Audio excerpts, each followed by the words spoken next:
오늘의 사연 시작하겠습니다. 안녕하십니까. 저는 이제 37살이 되는 남자입니다. 아내의 새어머니. 그러니까 저에겐 장모님이지요. 제가 잘못된 선택을 한 것을 알고 있습니다. 저만 믿고 사는 아내한테는 정말 몹쓸 짓을 한 것 같은 기분이 드네요. 제가 어렸을 적 온 가족이 캐나다로 이민을 가게 되었습니다. 집안 사정 때문에 가게 된 것이니 자랑할 만한 일은 아니겠네요. 아무튼 교민이 많이 없는 곳이다 보니 지역까지 상세히 이야기하면 제가 누구인지 알 만한 분들도 있을 것 같아서 혹시 몰라 지역은 비밀로 하겠습니다. 캐나다 북쪽 어디쯤이고 교민 수는 그렇게 많지 않으며 눈이 아주 많이 오는 곳입니다. 개인적인 사항이라 딱히 말씀드릴 필요까지 있는가 싶지만 이민 후 생활은 딱히 좋을 건 없었습니다. 아무래도 한국에서 고생을 한 게 있었기 때문일까? 어머니는 이민 생활 시작 후 다른 사람을 만나 눈이 맞아서 야반도주를 했습니다. 아직까지 연락 한 통 되지 않고요. 아버지 또한 이렇게 살아서 뭐 하겠냐며 이민 생활에 적응을 못하시고 저를 두고 혼자서 다시 한국으로 들어가 버렸고요. 제 나이 24살에 가족들에게 버림받고 혼자서 살아가게 되었습니다. 말씀드렸다시피 교민들이 많은 지역이었지만 그때는 한국 사람이 참 싫었습니다. 저를 이역만리 타국 땅에 오게 만든 사람들, 와서도 저를 버리거나 저를 배신한 사람들 뿐이었으니 그럴만도 했죠. 그래서 최대한 한 명의 한국 사람들이라도 피해가며 살기 위해서 자금이 생길 때마다 조금씩 교민들이 사는 지역에서 멀어지기 시작했습니다. 그러다 보니 어느 깊숙하고 한적한 시골 동네까지 다다르게 되었네요. 2년 전에 직장에서 한 여자를 알게 되었습니다. 그녀는 제가 저 스스로를 고립시키게 만든 제가 싫어해 마지 않았던 한국 사람이었습니다. 제가 싫다고 느꼈던 감정은 10년이 가까운 세월이 지나고 나니 변해 있었습니다. 아니, 외로움과 그리움을 많이 느꼈던 걸까요? 당시 저보다 7살이나 어린 그녀였지만 그렇게 정서도 공유하고 말도 자연스럽게 통하는 사람을 만나게 되니 서로가 자연스럽게 서로에게 끌리기 시작했습니다. 그렇게 그녀와 가까워지게 되었어요. 연애를 시작한 지 얼마 되지 않고부터는 그녀와 제가 한 집에서 동거를 시작하게 되었고 결혼을 약속하게 되는 사이까지 발전하게 됩니다. 식을 올리지 않아서 그렇다 뿐이지 이미 그녀와 제가 한 집 살림을 하면서는 부부와 다름이 없었습니다. 언젠가부터 주변 사람들에게 그녀를 동거인이 아닌 저의 아내라고 소개를 하고 있었지요. 어느 날 퇴근을 하고 집에 들어오니 저보다 먼저 퇴근을 했던 아내가 누군가와 영상통화를 하고 있었습니다. 입고 있던 외투를 벗으며 슬쩍 아내의 핸드폰을 바라봤는데 핸드폰 안에서 아내와 대화를 나누고 있던 사람이 엄청난 미인이었습니다. 나이는 저와 살짝 비슷하거나 많아 보이기는 했지만 작은 전화기 화면 너머로 보이는 미모는 솔직히 말했을 때도 제 아내보다 훨씬 화려하고 아름다워 보였습니다. 누구보다 눈이 많이 오는 캐나다에 어울리는 창백하리만치 투명한 피부, 그 피부를 더 새하얗게 보이게 만드는 어깨 뒤로 늘어뜨린 긴 검정색 생머리. 자꾸 시선을 떨쳐낼 수가 없더라고요. 그렇게 통화하는 아내 곁을 떠나지 못하고 있는데 아내가 아빠는 잘 지내? 하면서 아버지의 안부를 묻고 있으니 그녀의 사촌 언니 정도로 생각을 했습니다. 왜냐하면 제 아내한테 형제가 없는 건 제가 이미 알고 있었거든요.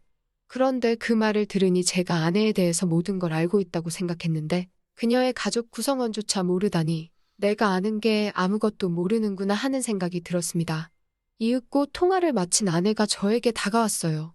아내에 대해서 좀 더 잘 알아가야겠다 반성하던 차였으니 아내에게 방금 통화한 사람이 누구냐고 물어봤습니다. 그때까지도 저는 전화기 속 그녀의 미모에 반해 있긴 했지만 핵심을 갖거나 할 생각은 없었고 순수하게 아내를 알아가기 위해서 물어본 것이었거든요. 그런데 아내의 대답에 저는 더 이상 핵심을 가질 수도 없는 사람이란 걸 알게 되었습니다. 저에게 놀라지 말라고 하면서 방금 자기랑 통화한 사람은 다른 사람이 아니고 자기 엄마라고 하더라고요. 말도 안 되는 소리 하지 말고 똑바로 말하라고 정색을 했습니다. 누가 봐도 젊은 사람이었고 아무리 많이 쳐도 내 또래밖에 안 되는 사람이 어떻게 당신 엄마냐고 한마디 했어요. 아무리 시집을 일찍 갔고 20살이 되자마자 아내를 가졌다고 해도 50이 가까운 나이일 텐데 아무리 봐도 나랑 비슷하거나 조금 더 어리거나 한 사람이 당신 엄마일 수가 없다고 했습니다. 그런데 아내는 제 반응에 재밌다는 듯이 웃더니 그 자초지종을 설명해줬습니다. 아내는 홀아버지 밑에서 자라왔다고 합니다. 친어머니는 자신이 어릴 때 돌아가셨다고 하고요. 아내가 대학교 입학을 준비하기 위해 봤던 과외가 있었는데 지금 엄마는 그때 자기를 가르쳐주던 과외 선생님이랍니다. 언젠가부터 두 사람이 부쩍 가까워지더니 자기가 대학교에 합격하고 나서는 아버지가 과외선생님이었던 지금의 엄마와 재혼을 하기로 했다 통보했다더군요. 또래의 새어머니를 맞으면 기분이 어떨까 했는데 아내도 아버지가 혼자서 오랫동안 외로워하는 걸 봐왔고 새엄마인 그녀조차도 같이 동고동락하며 대학교 입시를 준비하는 걸 도와줬던 사람이었으니 그렇게 거부감이 들지 않았다고 하더라고요. 오히려 아버지의 재혼을 환영을 해줬다고 합니다. 그리고 새어머니인 그녀도 아내를 사랑으로 감싸주었고 친구이자 언니이자 엄마로 재혼 후에도 아내에게 지극정성이었다고 말해주더군요. 아내도 저희 말에 우리가 같이 한 지가 벌써 몇 년인데 이런 개인사도 말을 안 했다니 새삼 미안하다며 다시 전화기를 들어 자기의 새엄마를 저에게 소개시켜 주었습니다. 작은 핸드폰 너머로 보이는 그녀의 모습은 아까 봤던 대로 정말 아름다웠습니다. 이번에는 먼 발치가 아니라 코앞에서 보고 있는데 요즘 핸드폰 화질이 좋다 보니 코 위에 있는 점까지 또렷하게 보이더군요. 그녀가 눈웃음을 치는데 저도 모르게 속에서 뭔가 불타오르는 게 느껴졌습니다. 그녀를 장모님이라고 부르려는데 입이 잘 떨어지지가 않았습니다. 인정하기 싫다기보다도 저와 비슷한 나이대의 여자에게 그런 호칭을 써도 되는가 싶은 생각이 더 컸어요. 아내는 저녁 준비를 하고 있을 테니 자기 엄마하고 통화 좀 하고 있으라고 하고는 주방으로 향했습니다. 어색해져서 전화를 끊어야 하나 말아야 하나 하고 있는데 전화기 너머 장모님도 알 수 없는 미소를 지으며 저를 바라보고만 있었습니다. 두 사람 사이에 그 어떤 말이 오가지 않았지만 저는 그녀에게 집중을 할 수밖에 없었습니다. 그녀의 앙담은 입술과 지을듯 말듯 티도 안 나게 미소 짓고 있는 모습과 그 눈빛에 저도 모르게 그녀에게 거역을 할 수 없겠다는 생각을 했기 때문입니다. 정말 두 사람 사이에 서로 말 한마디 오가지 않았지만 어색함에 조금 불편함을 느끼던 차였습니다. 아내가 저녁 준비가 끝났다고 이제 그만 전화를 끊고 오라고 하더군요. 식사 때문에 정중하게 이만 전화를 끊겠다고 말하는데 그녀가 저를 불러세우며 저희 개인 연락처를 물었습니다. 조금 의아했는데 아내가 가끔씩 전화를 안 받을 때가 있어서 걱정이 되고는 하니 비상연락망 정도의 느낌으로 물어보는 거라 해서 설명하더라고요. 그런데 그날 이후로 부쩍 장모님으로부터 오는 연락이 매일같이 오기 시작하더군요. 이런 이야기를 하려고 전화를 했다고 싶을 정도로 사소한 이야기를 하실 때도 있었습니다. 저도 싫지만은 않았기 때문에 그 전화에 대해서 그 어떤 의문도 갖지 않았습니다. 겉으로 보이는 외모 때문인지 저에게 전화를 걸어오는 장모님을 장모님이라고 부를 수가 없었어요. 차라리 누나라고 불렀으면 불렀지 도무지 입이 떨어지질 않더라고요. 그녀도 저를 사위라고 부르는 일은 없었습니다. 하루는 아내가 같이 있는데도 계속 저에게 전화를 걸더군요. 연락을 받으니 또 전화를 끊을 생각을 하지를 않아서 부담스러워하고 있는 상황이었습니다. 그래서 어떤 날에는 아예 밖으로 나가 전화를 받기도 했습니다. 왜냐하면 그때쯤부터는 장모님도 아내의 안부를 위해 거는 전화가 아니라 지극히 개인적인 용무로 전화를 걸어 저랑 대화를 나누는 사이가 되어 있었기 때문입니다. 남들 들려주기에는 조금 민망한 대화를 나누고 있었기에 아내가 잠깐 뭔가 준비하는 틈을 타서 밖에 나가서 다시 전화를 받았습니다. 한참 장모님이 전화기 너머로 하는 말에 정신이 빠져 한참 열이 올라 있는 상황이었는데 아내가 뒤에서 저를 툭 치더라고요. 깜짝 놀라서 정말 그 자리에서 쓰러질 뻔했습니다. 아내가 누구랑 통화를 하길래 밖에서 전화까지 하고 있냐는 말에 당황을 했어요. 재혼한 젊고 예쁜 너네 엄마라고 말을 솔직하게 해줘야 하나 그런 고민을 하고 있는데 장모님이 자기가 해결하겠다고 아내를 바꾸랍니다. 저는 이제 다 들켜버린 거구나 하고 망했다는 생각을 하고 조마조마해하고 있었습니다. 전화를 넘겨받은 아내도 처음에는 조금 심각한 표정이었는데 전화를 받고 얼마 지나지 않아서 얼굴이 활짝 피더라고요. 저는 오히려 더 의심을 사지 않을까 했는데 장모님이 무슨 말을 해서 아내의 기분을 저렇게 좋게 만든 건가 싶었습니다. 저는 두 사람이 무슨 이야기를 하는지 알 방도가 없으니 답답하기만 했어요. 통화가 끝난 건지 아내가 저한테 전화기를 건네줬고 저한테 어떻게 자기한테 말도 없이 그럴 수 있냐고 묻더라고요. 장모님이 무슨 이야기를 했는지 모르는 상황에 아내 입에서 나온 말에 저도 억장이 무너지는 것 같았습니다. 이제 다 끝났구나 싶었는데 아내가 저를 와락 안아줬어요. 어떻게 돌아가는 상황인지 모르니 당황스러웠는데 아내가 기뻐하면서 하는 말이 장모님이 대충 전화로 저와 아내의 결혼식에 대해서 물어봤다는 말을 했다고 하더라고요. 그리고 일단 캐나다에서 작게 결혼식을 올리는 게 어떻겠냐며 장인어른과 장모님이 캐나다에 방문을 하겠다고요. 아내는 뛸 듯이 기뻐하며 저보고 속이 깊은 사람이라고 했습니다. 제가 아내가 친엄마처럼 여기던 사람과 전화로 뭘 했는지도 모르고 그렇게 기뻐하는 모습을 보니 미안하기까지 했어요. 아내는 캐나다에 살면서 젊은 시절에 웨딩드레스 입는 거는 포기하고 있었는데 정말 고맙다며 엄청 감동한 눈치였습니다. 왜냐하면 제가 군입대 때문에 다시 한국으로 들어가기 조금 어려운 상황이라 한국에 들어갈 방법이 따로 없었어 가지고요. 아무튼 그렇게 갑작스럽게 결혼식을 준비하게 되었고 몇 달 지나지 않아서 장모님과 장인어른이 비행기를 타고 이 지역으로 도착하게 되었습니다. 아내는 오랜만에 가족들을 만난다는 생각에 기분이 한층 업돼 보였어요. 저는 하지만 속으로 오만 가지 생각이 들었습니다. 장모님이 또 어떤 돌발 행동을 해올지 몰랐으니까요. 공항에서 실물로 처음 만난 장모님은 손바닥만한 전화기 화면 속에서 보던 것보다 훨씬 아름다웠습니다. 키도 크고 화장이 진하긴 하지만 그만큼 더 새하얀 피부가 강조되었어요. 제가 좋아했던 검은 생머리는 파마를 해서 두꺼운 웨이브를 지게 만들었더라고요. 하지만 도무지 10시간이 넘는 장거리 비행을 하고 도착한 사람이라고는 생각이 들지 않을 정도로 장모님은 아름다웠습니다. 아내가 아무리 장모님을 언니이자 엄마로 생각한다고 한들 친아버지인 장인어른만큼은 아니었나 봐요. 공항에서부터 계속 아내는 아버지 옆에 달라붙어 떨어질 생각을 하지 않았습니다. 덕분에 어디를 걷더라도 제 옆에는 항상 장모님이 같이 있었고 그만큼 저는 장모님과 또 시간을 보내게 되었어요. 두 사람이 못 듣는다는 걸 확신하는 자리에서는 장모님이 저를 실제로 보니 어떻게 해주고 어떻게 해버리고 싶다 뭐 이런 식으로 짓궂은 농담을 하는데 정말 저도 부끄러워서 고개가 들어지지 않더라고요. 두 사람은 2달이라는 꽤나 긴 장기 일정으로 놀러오게 되었습니다. 그 동안에 결혼식 준비며 본식도 올리고 있는 만큼 여기 구경도 하다가 가려던 계획이었던 것 같아요. 처음 2주는 시차 적응 때문에 아무것도 못하더라고요. 새벽 출근이 있어서 일찍 일어날라 치면 1층 거실에서 창밖을 바라보고 있는 장모님을 매번 마주치게 되었습니다. 물론 집안에 모두가 있었기 때문에 저도 그만큼 조심조심해야 했어요. 장모님도 그걸 아는지 살짝 다가와 제 손을 잡는 것 말고는 아무것도 하지 않았습니다. 그리고 두 사람이 시차 적응이 완전히 끝난 첫 주말이었습니다. 밖에 대설주의보가 내려와 있는데도 아내는 가족들과 나들이를 가고 싶다고 하더라고요. 장모님은 몸 상태가 조금 안 좋다고 해서 집에 쉬게 되었고 저는 아내와 장인어른을 따라 밖에 나오게 되었습니다. 차로 한 20분쯤 이동했을 때 장모님한테서 아내에게 전화가 왔어요. 눈도 많이 온다고 하고 혼자 있는 게 조금 무서워서 그런데 그냥 오늘 나가지 않으면 안 되냐고요.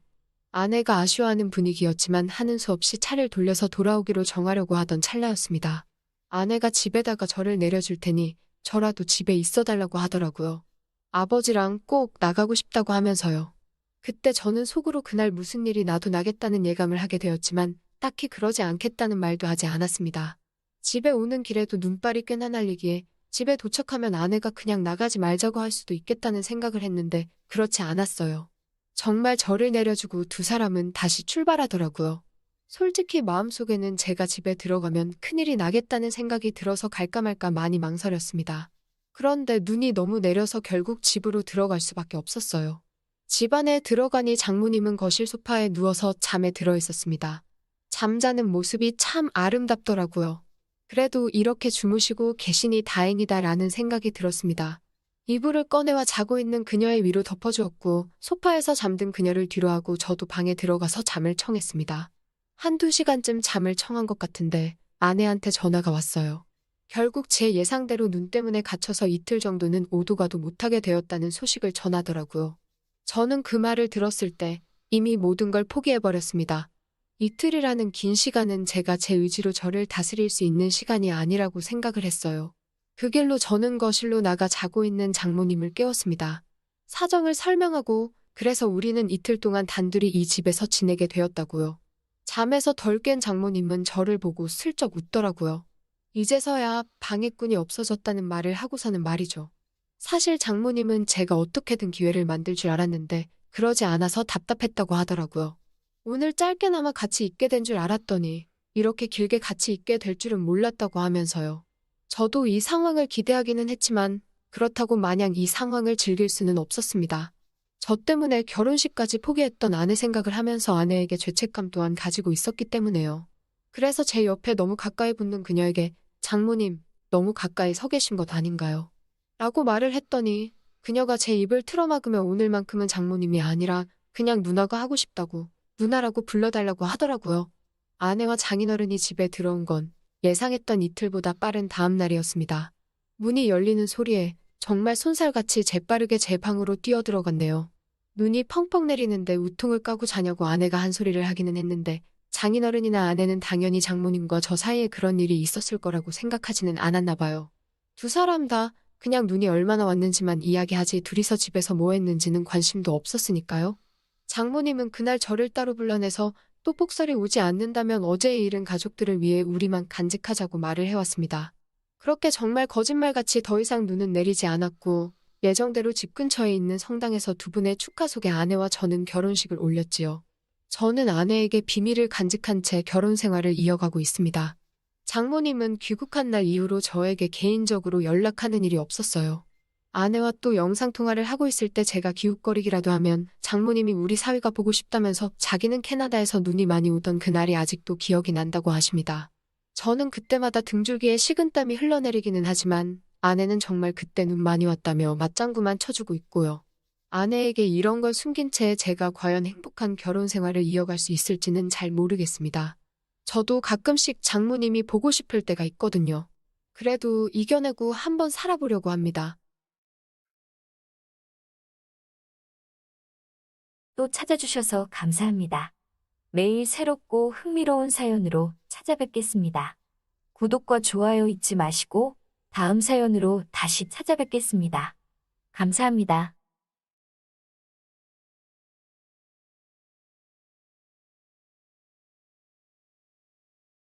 퇴근할 때 떡볶이를 사오라는 딸내미의 카톡을 받고 퇴근길에 들린 분식집이다. 우리 딸이 세상에서 가장 좋아하고 맛있게 잘 먹는 달달한 간장 떡볶이를 만드는 곳이었다. 요즘엔 대부분 매콤하고 자극적인 국물 떡볶이를 많이 파는데 이곳에선 여전히 어린애들이 좋아하는 달콤한 옛날식 떡볶이를 먹을 수 있어. 딸도 나도 좋아하는 곳이다. 간장 떡볶이와 김밥 두 줄과 그리고 내가 좋아하는 쫄면과 납작만두도 주문했다. 근데 계산을 하던 여자가 포장이죠? 며 환하게 웃는 게 아닌가. 처음 보는 여자였다. 남자는 원래 처음 보는 여자에게 관심이 많다. 더군다나 외모가 괜찮으면 자연스레 눈길이 가기 마련인데 평소 내가 김예수를 무척 좋아했는데 얼굴 생김새나 웃는 모습하며 특히 육덕진 몸매가 김예수를 빼다 박은 듯한 모습이 아니겠는가. 나도 모르게 속으로 참 곱다란 말이 절로 튀어나왔다. 네, 포장해 주세요. 아저씨, 그냥 김밥 드시지 말고 오늘은 참치김밥 한번 드셔보세요. 진짜 맛있거든요. 그래요. 그 말씀 책임지실 수 있으세요? 호호. 아저씨 정도면 제가 책임져 드려야죠. 제가 손해볼 것도 없을 것 같은데. 네. 김밥을 책임지셔야지. 왜 저를 책임져요? 실은 말고요. 정수가 점잖은 손님분께 왜 그런 무례한 장난을 쳐? 아뇨, 괜찮습니다. 뻔히 장난인 거 아는데요. 그런 거 아니야, 언니. 손님한테 맛있는 참치김밥 드려보라고 하다 장난 좀 친 거야. 손님, 암튼 제가 참치김밥 전문이거든요. 맛없으면 책임질 테니 드셔보세요. 그럼 참치 2개로 주세요. 네, 제가 아주 특별히 두툼하게 말아드릴게요. 잠시만 기다리세요. 아이고, 원놈의 김밥이 실하게 생겼어요? 김밥에 속을 얼마나 채워 넣었는지 보통 김밥의 2배 크기였다. 동네 장사는 인심이 후회하되지. 저희 언니처럼 하면 안 된다니깐요. 안 그래요, 손님? 그래도 장사는 남아야죠. 너무 퍼주기만 하다 손해보면 어쩌시려고요. 그럼 손님이 자주 와서 팔아주면 되죠? 하하, 그럼 되겠네요. 앞으로 자주 올게요. 저랑 약속하는 거예요. 그날 이후 그녀의 두툼한 참치김밥이 갖고 생각이나 매일 저녁은 김밥으로 식사를 하게 되었다. 그녀는 아파트 단지 내 분식집에서 본 지 석 달. 여전히 분식집에서 김밥을 말고 있다. 계속해서 일을 하는 건가? 퇴근하고 분식집에 들러 김밥 포장하면서 그녀와 얘기 몇 마디 나누는 게 내겐 가장 큰 즐거움이었다. 아저씨, 새로 나온 우엉김밥 한번 드셔봐요. 우엉이 짭조름하게 졸여져서 맛있어. 그래요. 그럼 오늘은 우엉김밥으로 하죠. 어이구, 아저씨는 말도 참 잘 들어. 올 때마다 내가 먹으라는 대로 먹으니 주는 것마다 맛있으니 그렇죠. 아주머니 말씀엔 이제 믿음이 간다니깐요. 그쵸. 제가 손맛 하나는 끝내준다니깐요. 저 여기 이래봐도 스카웃 돼서 온 거예요. 능력자시네요. 손님 근데 총각이에요? 아저씨예요? 갑자기? 아니, 그냥 궁금해서요. 매번 저녁마다 김밥 사러 오더니 어제 하루 안 왔다고 자꾸 생각나더라고요. 그러셨어요. 하하, 저 호랍이에요. 그리고 어제는 회식을 늦게까지 했고요. 저는 박정숙, 47살이에요. 그녀는 내가 항상 출퇴근할 때면 지나치는 아파트, 단지 내 10평 정도 되는 분식집에서 종업원으로 일하는 아주머니다. 그녀를 본 지는 석 달이 넘었지만 그녀가 남편과 이혼하고 혼자 산다는 걸 안 지는 불과 며칠 전이다. 그러던 어느 날 차를 몰고 지나가는데 버스 정류장에 서 있는 그녀를 발견했다. 반가운 나머지 나는 차를 세워 그녀에게 아는 척을 했다. 정숙 씨, 어디 가세요? 어머, 상철 씨. 그녀도 반가운지 반달 모양의 눈웃음으로 화답하며 아는 척을 했다. 이 시간에 어디 가는 길이시죠? 오랜만에 친구들 만나러 가요? 아, 그러시구나. 어느 쪽으로 가시는데요? 압구 정동 쪽이요. 거기 유명한 맛집이 있다고 해서 가보려고요. 마침 저도 그쪽 방향인데 모셔다 드릴까요? 그래도 되는 건지 그녀가 살짝 망설였다. 생판 모르는 사이도 아닌데 뭐 어때요? 타세요. 하며 차에서 내려 직접 차 문을 열어주었다. 어머, 상철 씨. 저를 위해 이렇게까지 영광이네요. 까짓것 이 정도쯤이야. 제 끼니 삼시세끼 중 한 끼를 정숙 씨가 담당하고 있는데 이 정도 대접은 받으셔야죠. 호호, 그렇게 말씀해 하시니 제가 뭐 대단한 사람이라도 된 것 같네요. 대단하고 말고요. 저한테는 아주 소중한 사람이죠. 마누라한테 밥 얻어먹은 것보다 2배는 넘을 테니 말이죠. 호호, 그럼 앞으로 저한테 잘하세요. 그럼요. 제가 정숙 씨가 정해준 메뉴대로 항상 먹잖아요. 호호, 난 이렇게 여자 말 잘 듣는 남자가 참 좋더라. 운전하는 중 자연스럽게 내 눈은 그녀에게 정신이 팔릴 수밖에 없었고 곁눈질로 힐끔힐끔 보고 있을 때 그녀가 또 다시 말을 걸어왔다. 저기 상철 씨도 이제 새 출발하셔야죠. 네, 새 출발이요? 저야 하루라도 빨리 하고 싶지요. 근데 주변에 아직 마땅한 사람이 없네요. 그렇구나. 한창으로 보이는데 많이 외로우시겠다. 외롭기야 하죠. 근데 뭐 어쩌겠어요. 사람 마음이란 게 마음대로 안 되잖아요. 그럼 정숙 씨는 만나는 분 있으세요?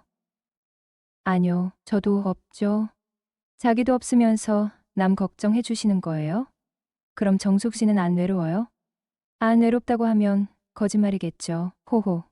그녀는 씁쓸한 미소를 지었다.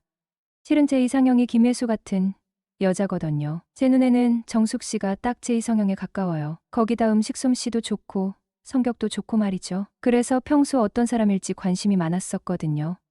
그랬어요. 상철 씨한테 그런 소리를 들으니 기분이 너무 좋은데요. 그녀와 점점 친근하게 되면서 어느새 그녀와 가까워지기 시작했다. 그녀를 알게 된 지도 어느덧 8개월이 지났다. 아내와 사별한 뒤 딸과 나는 끼니를 해결하기 위해 그 분식집을 종종 찾았다. 정숙 씨와의 인연은 그녀가 언니의 분식집에서 일을 시작하면서 시작됐다. 남편의 잦은 외도와 폭언 끝에 이혼하고 친정으로 돌아온 그녀는 밝은 미소로 손님을 맞으며 가게를 돕고 있었다. 상철 씨. 그녀가 불쑥 내 이름을 부르며 내 앞에 앉았다. 네? 무슨 일 있으세요? 그냥 하고 싶은 말이 있어서요. 그녀는 잠시 뜸을 들이더니 손으로 머리를 쓸어 넘겼다. 긴장한 듯한 눈빛에 내 마음도 덩달아 떨렸다. 제가요, 상철 씨를 보면 마음이 이상해요. 예전에 이런 감정은 잊고 산 줄 알았는데 그 순간 내 머릿속이 하얘졌다. 그녀가 이런 얘기를 할 줄은 상상도 못했다. 그동안 나이도 많고 또 여러 가지로 부족한 내가 이런 감정을 느껴도 되는지 고민 많이 했어요. 근데 그냥 포기하지 말고 한번 말해보자 싶었어요. 그녀는 눈을 맞추며 말을 이었다. 상철 씨, 나랑 사귀어 줄래요? 상철 씨, 평소 제 말 잘 듣잖아요. 저랑 만나요? 나는 잠시 말을 잇지 못했다. 너무 갑작스러웠죠? 그냥 이 말 안 하면 나중에 후회할 것 같아서. 그녀는 어색하게 웃으며 말을 덧붙였다. 만약 아니라면 그냥 잊어주세요. 괜히 부담 주고 싶진 않아요. 그녀가 고개를 돌리려는 순간 나는 손을 내밀어 그녀의 손을 잡았다. 아니요, 정숙 씨. 저도요. 저도 그랬어요. 그 말을 어떻게 해야 하나 고민만 했지. 이렇게 말할 용기는 못 냈어요. 그녀는 놀란 얼굴로 나를 바라보다가 이내 살짝 웃었다. 그럼 나 고백 성공한 거예요? 제가 더 빨리 말했어야 했는데 미안해요. 결국 서로에게 마음을 열어 연인 사이로 발전했다. 정숙 씨는 올해 47세. 마보다 10살 연상이지만 나이는 전혀 문제가 되지 않았다. 처음에는 아주머니라 부르던 호칭도 이제는 정숙 씨로 바뀌었고 가끔은 서로를 자기야라 부를 만큼 가까운 사이가 됐다. 딸도 정숙 씨를 잘 따르며 그녀와의 시간을 즐겼다. 가끔씩 그녀와 딸이 함께 웃는 모습을 보며 집안에 따뜻한 온기를 불어넣어 줄 사람이 필요하다는 생각이 들었다. 재혼을 진지하게 고민하던 내게 그녀는 너무도 좋은 사람이었다. 그러나 예상치 못한 걸림돌이 나타나면서 모든 게 복잡해지고 말았다. 나는 올해 37, 딸아이 하나를 키우며 살아가는 평범한 남자다. 20대 중반에 만난 아내와 2년 조금 넘게 연애를 하고 결혼을 했었지만 행복은 그리 오래가지 못했다. 부산 여행에서 돌아오던 중 발생한 교통사고로 아내를 잃었고 그 후로 내 삶은 멈춰버린 듯했다. 아내를 떠올릴 때마다 가슴 한구석이 아려왔고 딸아이를 볼 때마다 아내의 빈자리가 더 크게 느껴졌다. 슬픔은 시간이 지나면서 잦아들었지만 마음 한편에 자리 잡은 아내에 대한 사랑은 쉽게 사라지지 않았다. 주변에서는 새로운 인연을 만나보라는 말이 끊이질 않았지만 나는 항상 고개를 저었다. 젊은 호랍이라는 이유로 몇몇 여성들이 호감을 보이기도 했지만 나에겐 그럴 여유도 마음도 없었다. 그렇게 시간이 흐르고 딸아이와 함께 사는 일상에 어느 정도 익숙해질 무렵 그녀를 만났다. 나보다 10살 많은 그녀. 이혼 후 친정집에서 언니와 함께 분식집을 운영하던 그녀였다. 처음엔 그저 딸아이가 좋아하는 떡볶이를 사러 갔다가 알게 된 사이였다. 가끔 그녀가 딸아이를 살뜰히 챙겨주는 모습을 보며 고맙다고 생각했다. 그러나 점점 그녀와의 대화가 길어지고 그녀가 해주는 따뜻한 음식에서 위안을 얻으면서 나도 모르게 마음이 기울기 시작했다. 딸아이는 그녀를 정말 잘 따랐다. 그녀가 해주는 음식은 딸아이의 입맛에 딱 맞았고 딸은 그녀를 이모라 부르며 친근하게 대했다. 그런 모습을 보며 문득 이런 생각이 들었다. 집안에 여자가 있으면 얼마나 좋을까?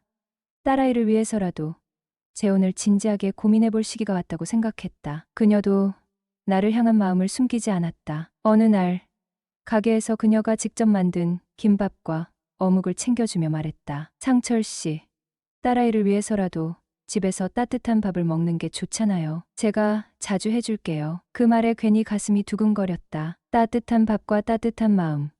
그리고 그녀의 배려는 내게 점점 더 커다란 의미로 다가왔다. 그렇게 우리는 자연스럽게 연인 사이로 발전했다. 주변에서는 나보다 10살 많은 돌싱녀와 사귀는 내게 의아한 시선을 보내기도 했지만 나는 개의치 않았다. 그녀와 함께 있을 때 느껴지는 안정감과 행복이 무엇보다 소중했으니까. 우리의 관계는 평화로웠다. 딸아이도 그녀를 엄마처럼 잘 따랐고 나는 오랜만에 삶의 온기를 느끼고 있었다. 그러던 어느 날 예상치 못한 인물이 등장했다. 그녀의 전남편이었다. 애들 생각해서라도 우리 가족 여행 한번 가보자. 엄마가 필요하지 않겠냐? 재결합을 진지하게 고민해봐. 그는 마치 이전에 잘못은 없었던 것처럼 행동하며 그녀에게 계속 연락을 하기 시작했다. 평소에는 연락조차 하지 않던 사람이었다. 이혼 후 몇 년간 아이들에게 관심도 없던 그가 갑자기 아빠 노릇을 하겠다며 내달리기 시작한 것이다. 그의 접근은 점점 노골적으로 변했다. 제주도로 가족 여행을 가자고 하질 않나.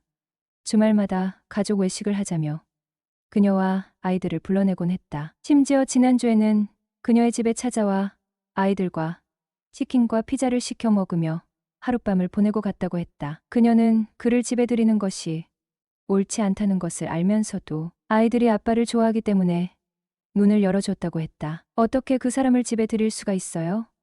제정신이에요? 나는 화를 참지 못하고 소리쳤다. 딸아이 앞에서는 최대한 감정을 드러내지 않으려 했지만 그날은 참을 수가 없었다. 상철 씨, 나도 어쩔 수 없었어요. 애들이 아빠를 너무 좋아하니까. 그녀는 미안하다는 듯 고개를 숙였지만 나는 쉽게 이해할 수 없었다. 그 사람이 무슨 생각으로 그러는지 몰라요? 지금 와서 아빠 노릇을 하겠다는 게 말이 돼요? 그리고 우리 결혼 얘기 나왔다고 방해하려고 저러는 거잖아요. 나도 알아요. 그런데 그 사람이 계속 아이들 얘기를 하니까 고민이 돼요. 아이들한테는 엄마, 아빠가 함께 있는 게 더 나은 거 아닐까 싶기도 하고 그녀의 말에 나는 더 이상 말을 잇지 못했다. 그날 밤 나는 혼자 술잔을 기울이며 깊은 생각에 잠겼다. 그녀의 입장도 이해는 갔다. 아이들을 위해 최선을 다하고 싶은 마음일 것이다. 하지만 그녀의 전 남편이 갑작스럽게 등장해 그녀를 흔드는 것이 얘겐 너무나도 불편하고 화가 났다. 며칠 후 그녀와 다시 이야기를 나누었다. 나는 진지하게 말했다. 정숙 씨, 나 정말 당신과 결혼하고 싶어요. 그런데 그 사람이 계속 이렇게 나오면 우리 관계가 흔들릴 수밖에 없잖아요. 그 사람의 말이 맞다고 생각해요? 정말 재결합하는 게 아이들을 위한 길이라고 생각해요? 그녀는 한참 동안 아무 말도 하지 않았다. 그러다 고개를 들고 내 눈을 바라보며 말했다. 솔직히 말해서 나도 혼란스러워요. 그 사람 말이 맞는 것 같기도 하고 상철 씨 말이 맞는 것 같기도 하고 하지만 지금 내 마음은 상철 씨한테 가 있어요. 그녀의 말에 나는 한숨을 내쉬며 말했다. 그럼 더 이상 흔들리지 말아요. 그 사람의 말에 휘둘리지 말고 우리만의 길을 생각해봐요. 내가 정숙 씨와 딸아이를 위해 최선을 다할게요. 그날 이후 우리는 함께 그녀의 전 남편에게 단호하게 선을 긋기로 결심했다. 그녀는 전 남편에게 연락을 끊겠다고 선언했고 아이들과의 만남도 최소한으로 줄이겠다고 했다. 나 역시 딸아이와 함께 그녀와의 새로운 삶을 위해 노력하겠다고 다짐했다. 물론 쉽지 않은 과정이었다. 전 남편은 끊임없이 그녀에게 연락을 시도했고 심지어 나에게도 연락해 협박 섞인 말을 하기도 했다. 하지만 우리는 흔들리지 않았다. 서로의 신뢰를 바탕으로 우리는 조금씩 미래를 그려나갔다. 몇 달 뒤 우리는 가족들과 함께 작은 결혼식을 올렸다. 딸아이는 새엄마가 생긴 것을 누구보다도 기뻐했고 나는 오랜만에 행복한 미소를 지었다. 그녀는 이제 나와 딸아이를 위해 따뜻한 집밥을 해주는 소중한 가족이 되었다. 물론 전 남편의 방해가 완전히 사라진 것은 아니었지만 우리는 그를 대하는 법을 배우며 조금씩 우리의 삶을 안정시켜 나갔다. 가장 중요한 것은 서로를 향한 우리의 믿음이었다. 그리고 나는 깨달았다. 사랑은 나이도, 과거도, 주변의 시선도 중요하지 않다는 것을. 중요한 건 지금 내 옆에 있는 사람과 함께 만들어가는 미래라는 것을 말이다.